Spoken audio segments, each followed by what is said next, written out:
Friends, यदि आप gardening का शौक़ रखते हैं तो कोकोपीट के बारे में जानना बहुत ज़रूरी है। कोकोपीट एक मीडिया है, जैसे कि मिट्टी, वो मिट्टी की जगह काम करता है। इसका आविष्कार या इसका उपयोग क्यों किया जाता है गार्डनिंग में, ये आगे बात करते हैं। पहले के लोगों को खेती का बहुत एक्सपीरियंस था। वो हर तरह की बातें जानते थे, मिट्टी, पानी, मौसम, बीज और हर चीज़ के बारे में नॉलेज थी।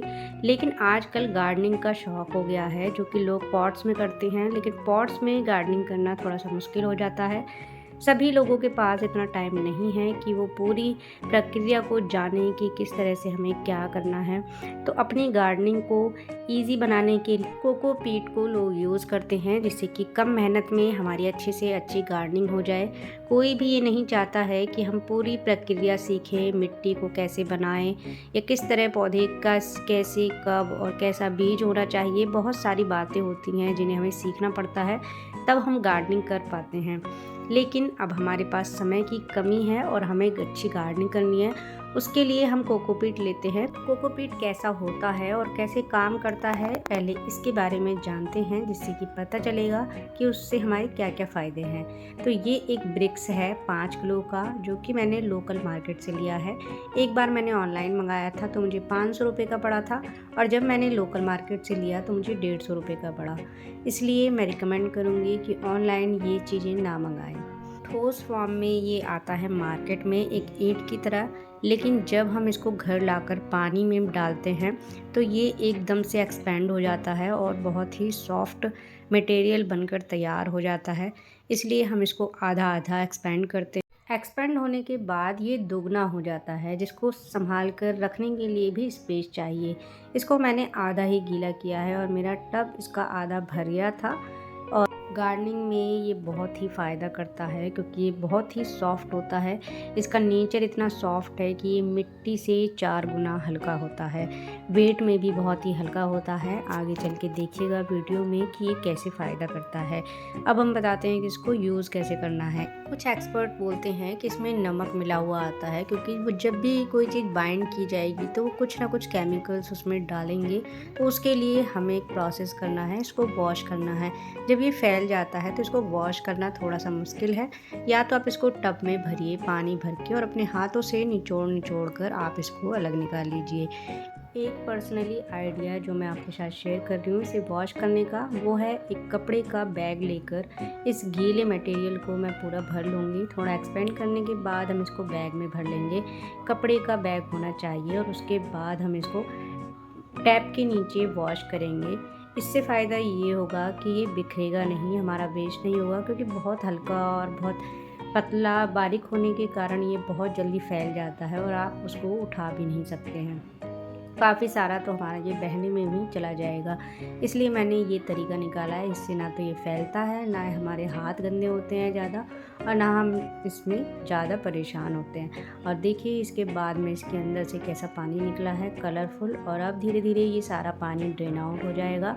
बैग के अंदर से थोड़ा थोड़ा पानी निकलता रहेगा। इसके बाद मैं इस बैग को धूप में रख देती हूँ।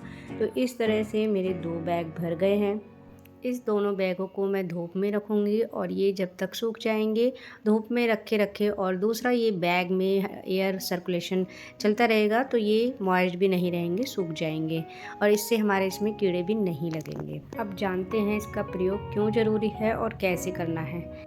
जब भी हम कोई कटिंग लगाते हैं तो वो कटिंग हमारी या तो ख़राब हो जाती है, सड़ जाती है, या फिर सूख जाती है। उसका कारण होता है मिट्टी का हार्ड होना, जिसकी वजह से उसमें जड़ें फैल नहीं पाती हैं, और मिट्टी या तो बहुत गीली हो जाती है और या फिर सूख जाती है। और सूख कर हार्ड होने के कारण हमारी जड़ें भी नहीं फैल पाती हैं और वो कटिंग हमारी फेल हो जाती है। तो यदि हमें कुछ पौधे ऐसे होते हैं जो कि छोटे से पॉट में लगाने होते हैं, जैसे कि मनी प्लांट की एक एक पत्ती को हम यदि ग्रो करें, तो कोकोपीट में यदि हम करते हैं तो वो 100% सक्सेस होता है। आप ट्राई करके देखिएगा। इतना सॉफ्ट मीडिया है कि बहुत ही आसानी से इसमें जड़ें निकल आती हैं और फैल भी जाती हैं। इसका एक्सपीरियंस मैं अगर आपको बताऊं, एक स्टेम मेरी ऊपर से ब्लैक हो गई थी, उसको जब मैंने निकाल कर देखा तो उसमें नीचे काफ़ी सारी जड़ें आ गई थी। दूसरा फ़ायदा ये है, जब हम बीज बीज ग्रो करते हैं, बारीक बारीक बीज होते हैं और वो मिट्टी हार्ड होने की वजह से वो ग्रो नहीं हो पाते। बरसात के मौसम में तो मिट्टी हर वक्त गीली रहती है, सॉफ्ट बनी रहती है, तो बीज ग्रो हो जाते हैं, ऊपर से मौसम भी अच्छा।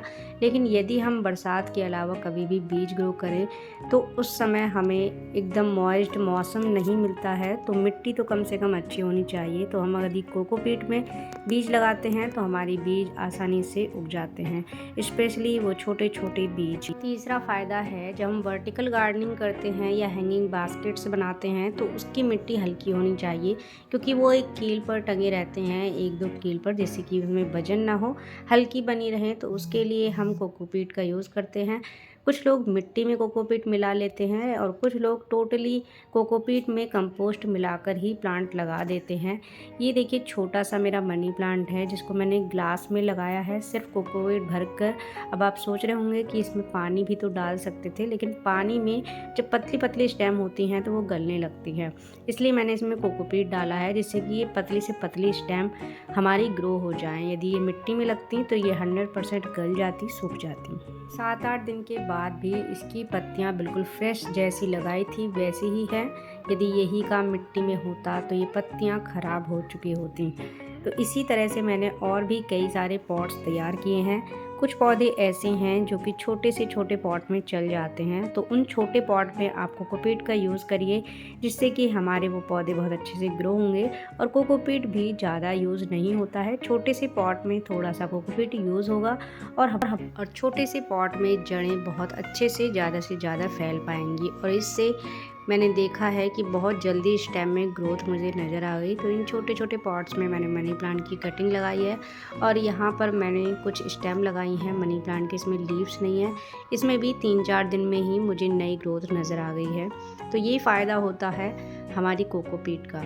यदि यही काम हम मिट्टी में करते तो आपकी नहीं चल पाती। साथ ही में ये छोटी छोटी सी कटिंग हम इन छोटे छोटे पॉट्स में भी ग्रो कर सकते हैं, यही काम हम मिट्टी में नहीं कर पाते। यदि कुछ लोग ऐसा सोचते हैं कि पहले भी लोग मिट्टी में ही पौधे लगाते थे और अब हम कोकोपीट में लगाएं, ऐसा क्यों?